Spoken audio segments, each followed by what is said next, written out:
Vision లేదు, మీతో కాదు. కనీసం ఉన్నది ఉన్నట్టన్నా కేసీఆర్ ప్రభుత్వం మీకు ఇచ్చిపోయిన వ్యవస్థలు ఉన్నది ఉన్నట్టన్నా నడిపేదానికి ప్రయత్నం చేయండి. అది నేర్చుకోండి ఫస్ట్. సరే, అనంతగిరి మండలంలో కరెంటు కావచ్చు, నీళ్ళు కావచ్చు, ఇక చెప్పుకుంటూ పోతే అన్నీ ఏ వ్యవస్థ నడుపుతున్నారని. మేము ఇచ్చిపోయిన బళ్ళల్లో పాఠం చెప్పే పరిస్థితి లేదు, మేము ఇచ్చిపోయిన హాస్టల్లో అనుభవం పెట్టే పరిస్థితి లేదు, మేము ఇచ్చిపోయిన కరెంట్ లైన్లలో కరెంట్ ఇచ్చే పరిస్థితి లేదు, మేము ఇచ్చిపోయిన కాలువలలో నీళ్ళు ఇచ్చే పరిస్థితి లేదు, మేము కట్టిపోయిన దవాఖానలలో వైద్యం చేసే పరిస్థితి లేదు. ఒక్కటంటే ఒక్కటి, ఒక వ్యవస్థకి ఇది మంచిగా నడుస్తుంది, ఇది నడిచింది, ఇంకా దీనికి ఏదైనా కొత్తది ఒకటి యాడ్ అయింది అనేది ఒకటి చూపిస్తారా? ఇక కరెంటు విషయంలో పాపం బట్టి విక్రమార్క ఇంత పెద్ద నోరు వేసుకొని అని మాట్లాడుతున్నాడు. నవ్వుతున్నారు జనం, గోసి వీక్తారు నువ్వు కరెంటు గురించి మాట్లాడితే వచ్చి ఊర్లల్లో.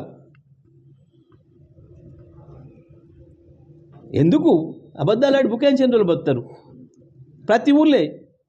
ఏ సబ్స్టేషన్ దగ్గర